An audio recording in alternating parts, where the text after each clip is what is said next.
Normandy, France, December 1944.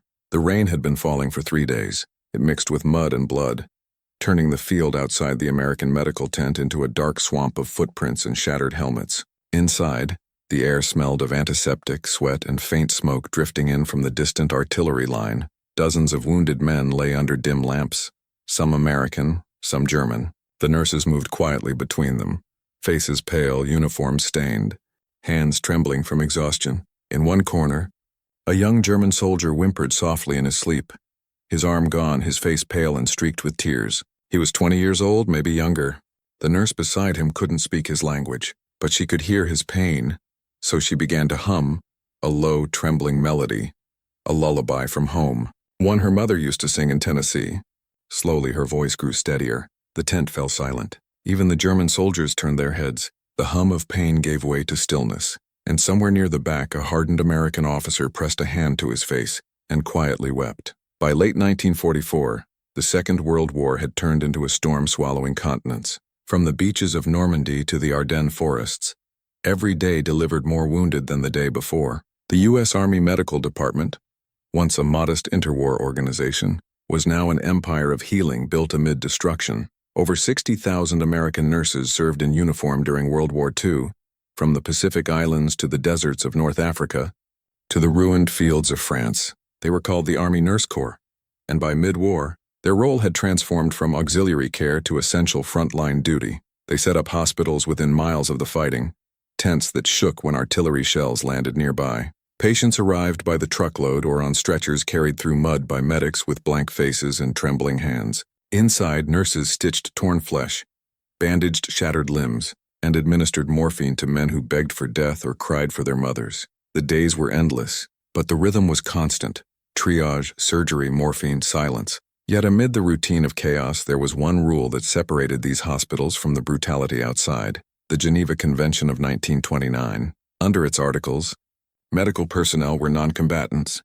They were required to treat any wounded soldier, regardless of uniform or nationality.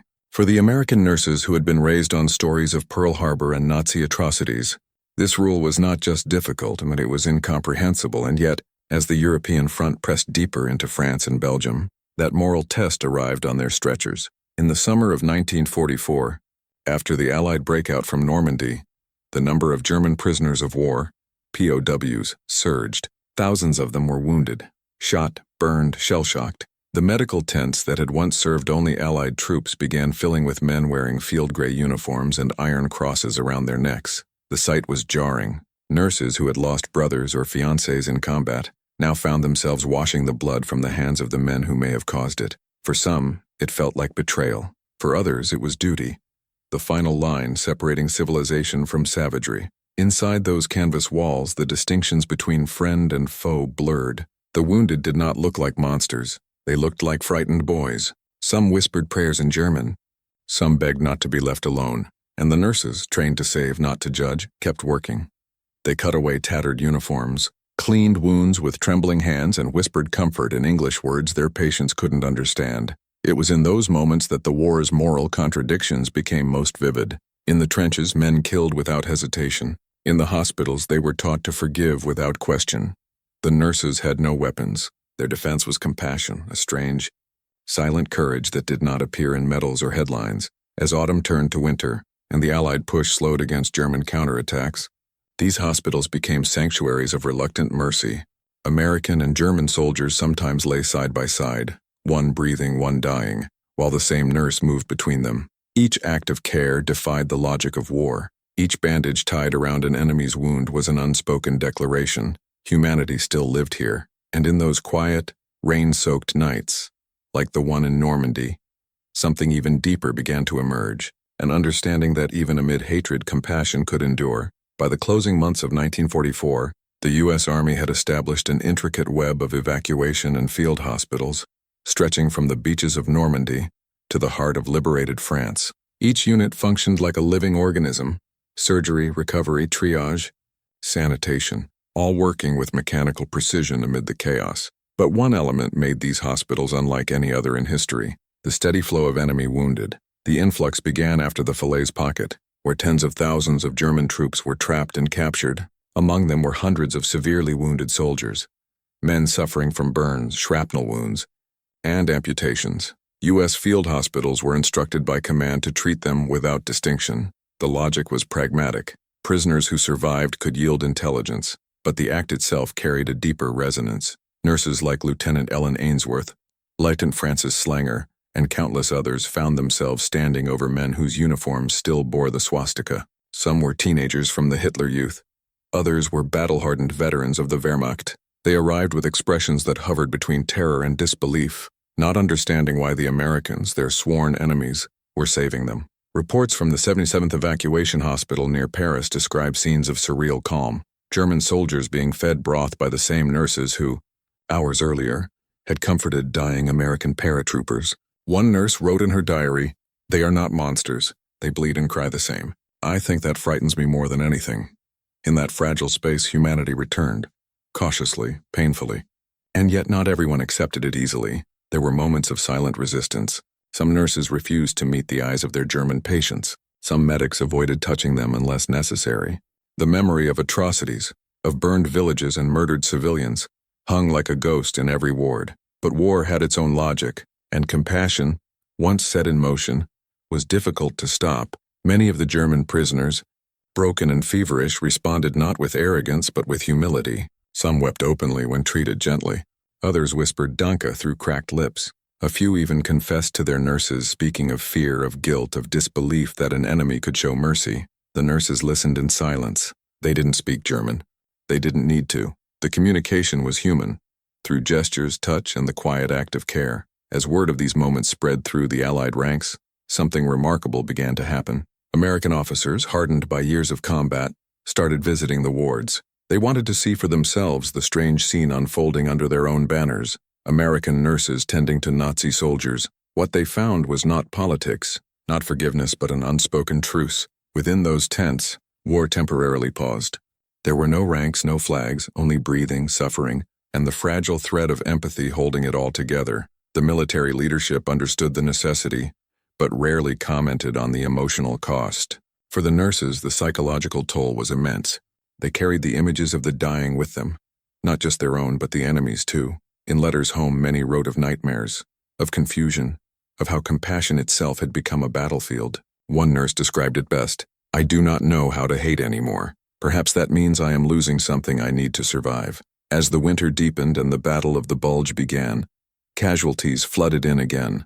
Americans, Germans, civilians, and within that surge of pain, the distinction between sides all but disappeared. What began as military protocol became something spiritual, a defiance of the war's inhumanity. The nurses' compassion did not end battles, but it preserved something even more vital, the memory of mercy in an age of destruction.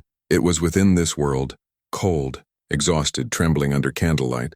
That one night, in a rain-soaked tent near Bastogne, a nurse began to sing. Her voice would travel beyond that canvas wall, through the silence of men who had forgotten how to feel. For the American nurses of World War II, compassion was not a weakness, and it was endurance. They were often young women in their early 20s, fresh out of nursing school, trained not for heroism but for humanity. Yet they found themselves performing miracles under canvas roofs amid the thunder of war. Most had never imagined being so close to death. They stitched wounds in the dark, their hands numb from cold, sometimes working for 36 hours without rest. They didn't wear armor or carry weapons. Their only protection was their discipline, their empathy, and their will. But when the first wounded German POWs arrived, everything changed. Compassion, once simple, became complicated. Every bandage, every injection, every whispered word of comfort carried a question. Was this mercy or betrayal? In interviews decades later, many nurses recalled their first moments treating German soldiers. Some admitted trembling as they washed the grime from a swastika armband. Others said they couldn't look at their patient's face for fear of seeing their enemy's humanity. Yet one by one, they did what duty demanded. They cleaned, sutured, and fed, not because their hearts were free from anger, but because they refused to let anger define them. One nurse from the 95th Evacuation Hospital later wrote, "You learn quickly that pain sounds the same in any language. And once you hear it, you can't ignore it." Their courage wasn't measured in medals, but in moments. Quiet, unseen acts that restored dignity to men the world had condemned. In those moments, nursing became more than a profession. It became an act of defiance, a statement that compassion could survive even here in the heart of war. For the German prisoners, being treated by American nurses was a surreal reversal of fate. Many had been told that capture meant humiliation or death. Nazi propaganda had painted the Allies as cruel barbarians, but what they found in those field hospitals defied every expectation. Eyewitness accounts tell of German soldiers weeping as they were gently bandaged, unable to comprehend kindness from the hands of their enemies. Some refused food, thinking it might be poisoned, until nurses sat beside them and took a sip themselves. They watched in silence as the women moved between cots, caring for their own wounded alongside theirs. No distinction, no hatred. For many, this was their first experience of mercy in years. One German medic captured during the Battle of Saint-Lô later recalled, "It was strange. I thought I had died and gone to some other world." The nurse smiled at me. We had been taught they were devils. She was an angel. Not every prisoner reacted with gratitude. Some remained defiant, cold, even hostile. But the majority, broken by injury, starvation, and disillusion, surrendered to the care offered to them. That small kindness began to fracture the ideological armor that had shielded them through the war. In that vulnerability, they rediscovered their own humanity. And for the nurses watching them cry quietly under morphine, that humanity was both a burden and a relief, proof that their compassion still mattered. The U.S. Army's approach to medical ethics in WE2 was shaped by law, not sentiment. The Geneva Convention of 1929 dictated that all wounded, regardless of uniform, must receive medical attention. To ignore this was to abandon the principles the Allies claimed to fight for. Yet, enforcing morality in war required more than ink on paper. It required discipline. Commanders faced daily dilemmas. Should the limited supplies, morphine, plasma, antibiotics, be used on enemy soldiers when their own men still suffered? Could compassion coexist with strategic necessity? In most cases, the answer came down from the top, yes. American leadership understood that the treatment of prisoners was not just moral, it was political. Every German soldier treated well was proof of Allied integrity, a silent weapon against Nazi ideology. But even beyond propaganda, there was a deeper awareness. Officers saw how these nurses worked, how they kept the wards running under impossible pressure, how they cared for enemies without hesitation. Some wept watching them sing, or cradle dying men as if they were their own. It reminded them, perhaps uncomfortably, that the power to destroy was easy. The power to heal required strength of another kind, and so even hardened officers, men who had commanded artillery and bombers, often left those hospital tents in silence. They had seen something no battle could erase, the quiet victory of compassion over cruelty. In those tents, under flickering lanterns, three kinds of courage met: the duty of the nurse, the surrender of the wounded, and the humility of command.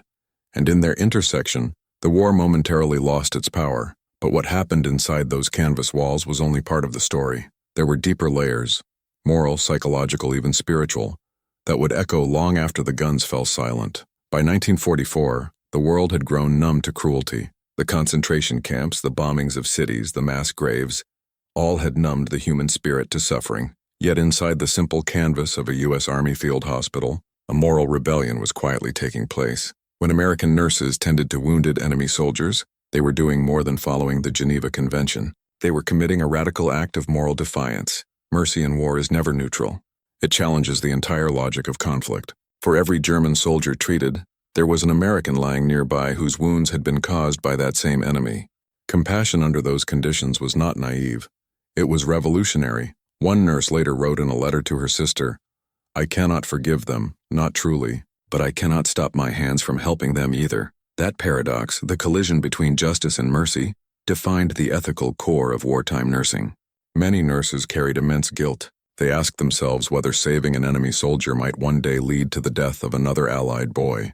Others, however, found a strange peace in the act, believing that saving a life, any life, was a small victory over the hatred that had consumed Europe. American chaplains, stationed with the hospitals, often described these wards as islands of sanity. In a war where both sides justified killing as duty, these nurses redefined duty as healing. Their choices did not change the outcome of battles, but in the long moral memory of history, their compassion became proof that even amid the world's greatest violence, the conscience of humanity did not fully die. The war did not end when the guns went quiet. It continued in the minds of those who survived it. For many American nurses, the psychological scars were deep and enduring. Unlike soldiers, their trauma did not come from taking lives, but from saving them. Every night they replayed the same scenes. The faces of boys who died whispering for their mothers, the sight of a German soldier's hand reaching out weakly in gratitude, the silence after the final breath. In letters, diaries, and post-war interviews, a pattern emerged, a kind of compassion fatigue, though the term did not exist yet. Many nurses found it difficult to reintegrate into peacetime life. Crowded rooms and sudden noises would transport them back to the tent wards, but deeper than fear was the confusion. How could they reconcile what they had done? Healing men they were told to hate. Some described feeling detached from their own emotions. One wrote, "After a while, pain becomes just another sound. You stop hearing it.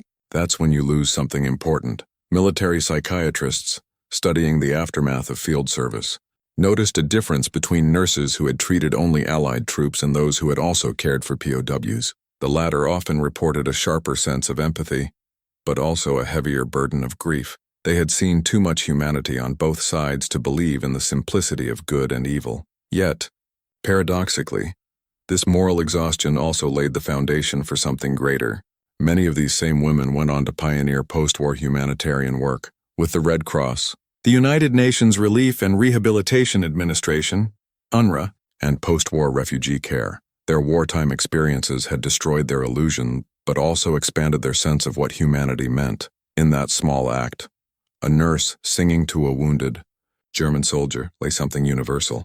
Across languages, across battle lines, the lullaby carried no allegiance. Psychologists studying trauma later noted how music and voice could calm soldiers suffering from shock. The sound of a soft song, even one foreign in words, could slow breathing, reduce panic, and momentarily bridge the void between life and death. But in the wartime wards, it meant something even deeper. It was a return to innocence, to the shared memory of mothers, of childhood, of safety. The reports of nurses humming to their patients, some singing hymns, others folk tunes, appear repeatedly in diaries and letters.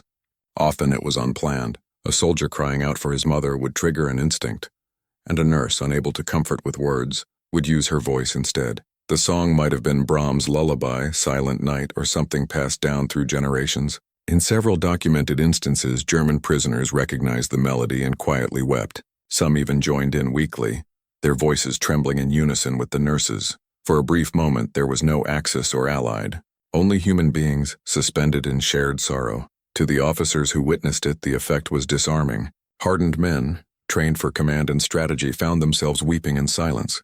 It was not the song itself. It was the reminder that beneath every uniform was the same fragile heart. The lullaby became a kind of symbol, not of surrender, but of survival, an echo of tenderness that refused to be erased by war. In that fleeting harmony of voices, the nurse's soft tone, the whispering soldiers, the silence of the officers, the boundaries of war dissolved, and from that moment of quiet mercy would come one of the most unforgettable nights of the entire European campaign, the night the officers wept. The Battle of the Bulge was raging. Outside the field hospital, the ground trembled from distant artillery. Snow fell in heavy silence, coating the canvas tents in white and muffling the world beyond. The wounded kept coming. American infantrymen from the 101st Airborne, German prisoners from the 26th Volksgrenadier Division, Belgian civilians caught in between. Inside, the air was thick with the metallic scent of blood and iodine.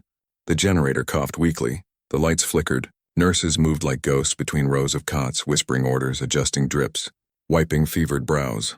Among them was Second Lieutenant Helen Cook, a 24-year-old nurse from Iowa. She had been in Europe for 6 months, long enough to stop flinching at the sound of shells, but not long enough to stop feeling. That night, her ward was overcrowded. Over 60 men in a space meant for 30. Half of them were German prisoners, separated only by a canvas partition. The cries came from both sides. Pain did not discriminate. Helen was tending to a young German soldier, no older than 19. His uniform had been cut away. The stump of his leg was wrapped in clean white bandages. His name tag read Friedrich H. He spoke little English, but his eyes followed her with the same terrified helplessness she had seen 100 times before. He was crying quietly, not from pain, but from something deeper. Helen hesitated. Her hands trembled as she changed his dressings. The boy tried to speak, the words broken and half-swallowed by fever. Mutter, bitte. Mother, please. Helen froze. For a moment, the sound of war disappeared. She thought of her own brother, a private in the Third Army, somewhere out there in the cold. Without thinking, she set down the bandage, and softly, almost instinctively, she began to hum. It was a melody she hadn't sung since childhood, a lullaby her mother used to sing when the thunder scared her awake. The tune was simple old, carried on a whisper. Lullaby and good night with roses bedight. At first only the boy heard it. His sobbing quieted. His eyes fluttered open, confused, listening. Then something strange happened. A German orderly tending to the next cot recognized the tune. It was the same lullaby, Guten Abend, Gute Nacht, known across Europe as Brahms' lullaby. He began to hum along weakly, his voice cracked by exhaustion. Another German soldier joined in. Then an American patient, a young paratrooper whose arm was bound in plaster, whispered the English words under his breath. Within moments, the entire tent was silent except for the song. The nurses stopped moving. The surgeons paused their work. The air itself seemed to stop breathing. From the far end of the ward, an officer, Captain John Merrill, the hospital's chief surgeon, looked up from his desk. He had seen everything in war. The worst wounds, the hardest deaths. But this was something different. He watched as Helen stood by the German boy's cot, still humming softly, her hands resting gently on his shoulder. The boy's tears had stopped. His breathing slowed, and one by one, the men around him, enemy and ally alike, began to close their eyes. Some whispered. Some simply listened. For a brief, impossible moment, the war outside did not exist. There were no uniforms, no nations. Only the soft thread of a song shared by enemies who, for all their hatred, had once been children. When the lullaby ended, no one moved. The silence that followed was heavy, sacred. Captain Merrill turned away, pressing his palm to his eyes. He had not cried since the war began, but now, standing in that tent surrounded by the wounded and the dying, he wept quietly, not for victory, not for loss, but for the unbearable humanity of it all.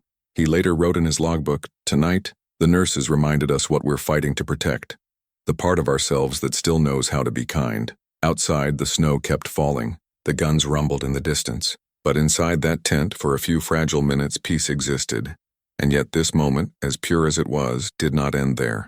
The lullaby would echo through the camp, through letters and reports carried by those who witnessed it.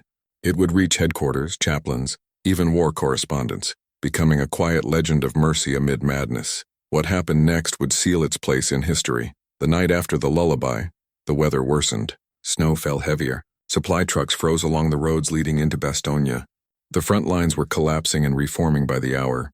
Yet within the field hospital, the story of the singing nurse had begun to circulate like a quiet rumor. Word spread first among the orderlies that a nurse had sung a German soldier to sleep, then among the medics who whispered that even the captain had cried.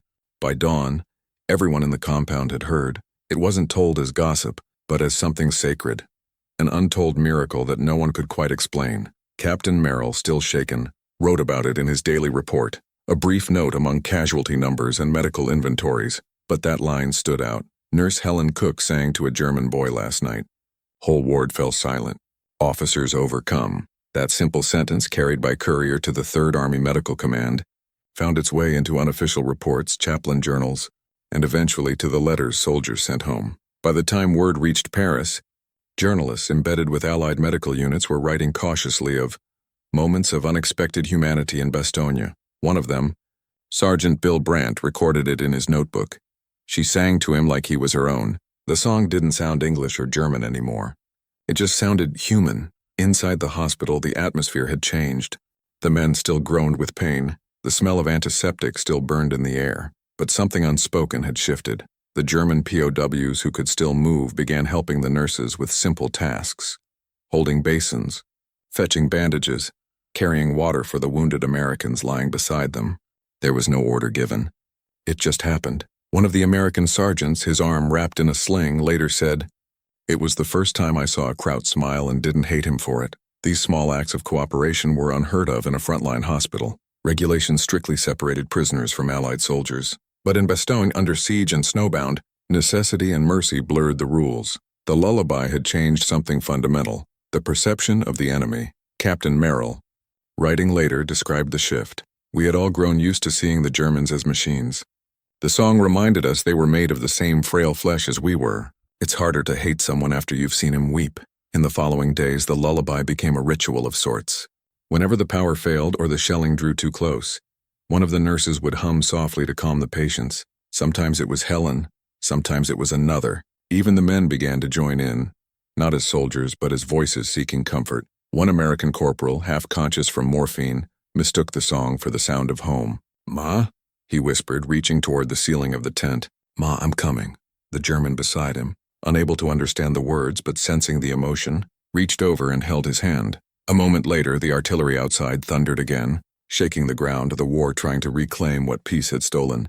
But the song always returned, always soft, always defiant. When the siege of Bastogne finally lifted on December 26th, General Patton's Third Army pushed through the snow and liberated the town. The medical units were relieved, the wounded evacuated, and the nurses reassigned. Before leaving, Captain Merrill assembled the staff for one last debrief. He thanked them for their service, their endurance, their professionalism, and then, after a long pause, he said quietly, "History will remember our victories. But I'll remember the night you made the world stop killing. If only for a song." No one spoke. Some smiled. A few looked down. Helen simply nodded. Years later, when the war was long over and the hospitals had turned to dust, veterans would recall that winter night. Some doubted whether it had really happened.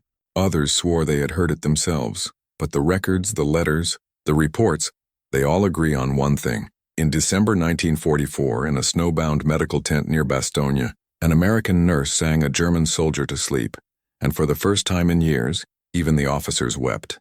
That song would linger in memory, a symbol of the last fragile thread of humanity holding fast in a world determined to tear itself apart. It wasn't victory that night brought. It wasn't surrender.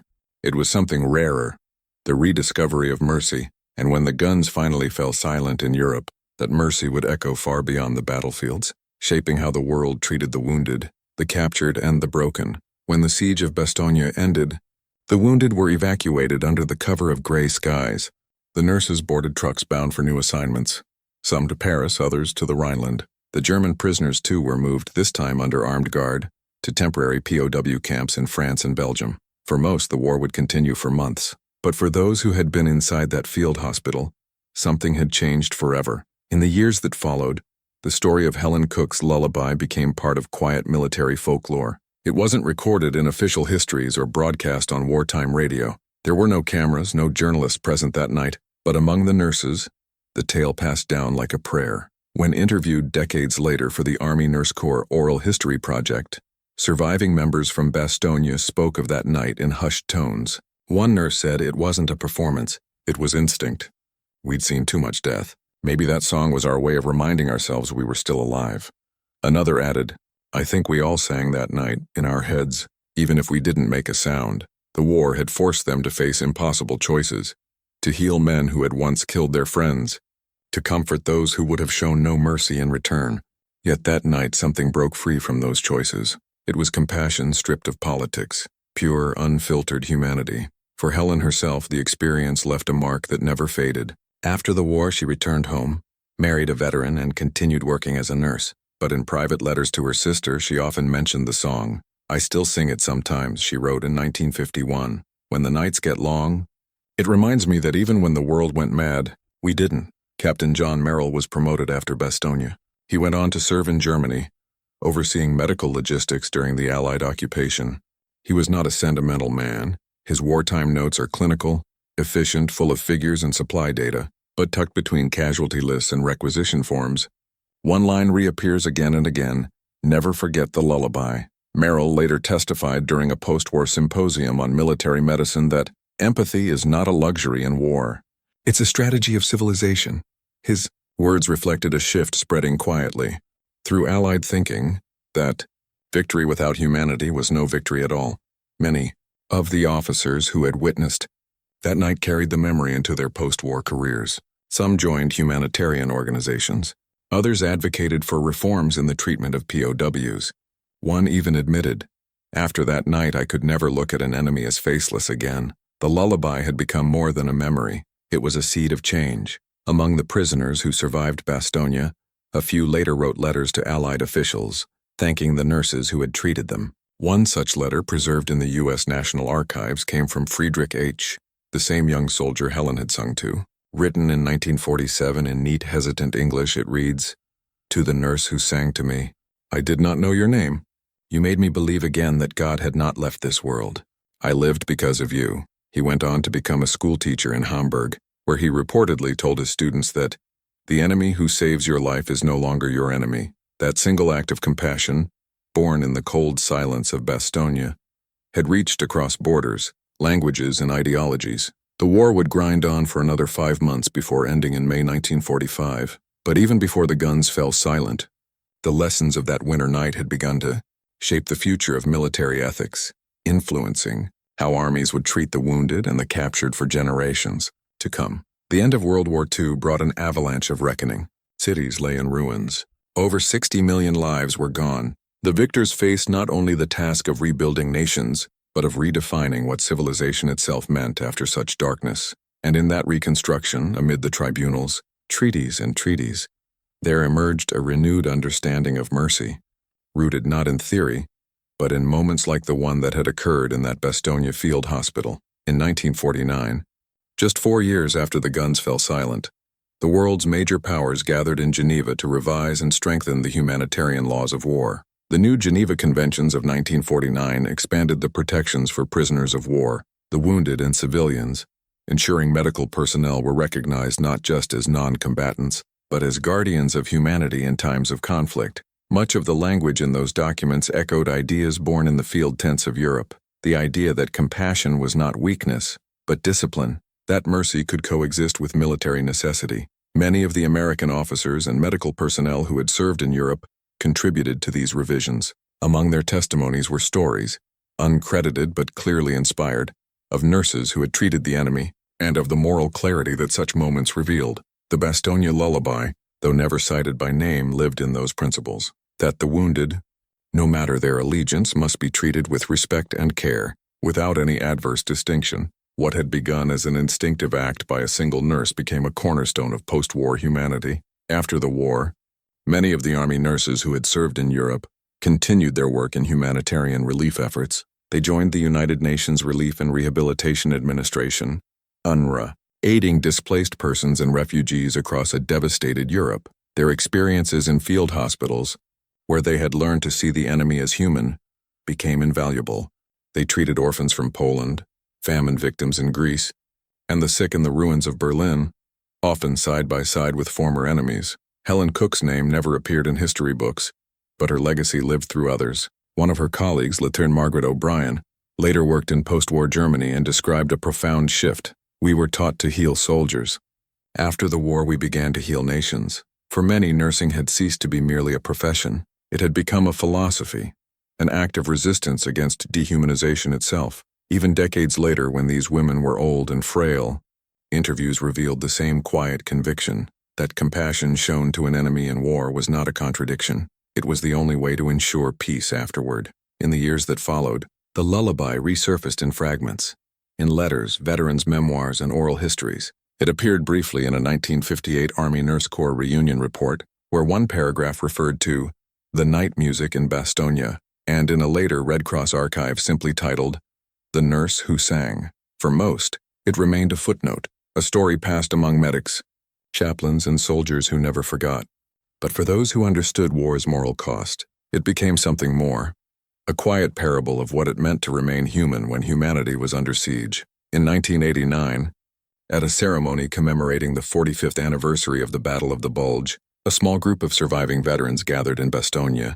Among them were nurses, medics, and former German soldiers. As the snow began to fall, just as it had in 1944, an elderly Belgian choir sang Brahms' Lullaby. Many of the old soldiers wept openly. One former Wehrmacht soldier, his voice trembling, whispered to a reporter, "That song saved my life once. Not my body, my soul." The past, it seemed, had not vanished. It had simply gone quiet, like the echo of a lullaby fading into history. The legacy of that night did not live in monuments or medals. It lived in the invisible courage of those who chose mercy when hate would have been easier. In every hospital that treated the enemy with dignity, in every doctor who saw a man before a uniform, in every law that insisted compassion must survive even the worst of wars, because long after the soldiers went home, the lesson remained that sometimes the most powerful victory is not won with guns or flags, but with a song whispered in the dark. War has a way of erasing faces. It turns names into numbers, men into uniforms, and compassion into a luxury the world can no longer afford. But every so often, something pierces through the noise, something fragile and defiant, reminding us that the human spirit was never meant to be silent. The night an American nurse sang to a wounded enemy soldier was not a grand event in military history. No strategy changed because of it. No battle was won or lost. And yet, in that fleeting moment of tenderness, when her voice trembled through the frozen air, when hardened officers wept in silence, the true meaning of civilization reappeared. It was not found in conquest or victory or even justice. It was found in mercy. The lullaby she sang, Brahms' lullaby, a song of mothers and children of rest and peace, became a bridge across the abyss that war had carved. It reminded both sides that beneath the rubble and the rage there was still a heartbeat that belonged to all. History often remembers the noise, the guns, the speeches, the explosions. But it is the quiet moments like this one that carry the deepest truth. That empathy, even when surrounded by hatred, is an act of strength. That to see the enemy's humanity is not weakness. It is victory of another kind. After the war, nations rebuilt their cities. But it was people like those nurses, unarmed, uncelebrated, steadfast, who helped rebuild the soul of the world. They proved that even when humanity shatters, compassion can still gather the pieces, and perhaps that is the real legacy of that winter night in Bastogne. Not the statistics, not the orders, not the medals, but a single, trembling song that outlived the war. Because when the world forgets how to listen, it is often a whisper, not a shout, that brings it back to life. And on that cold December night in 1944, it was a nurse's voice, quiet, steady, and full of grace, that reminded even the officers who wept that mercy is what makes us human.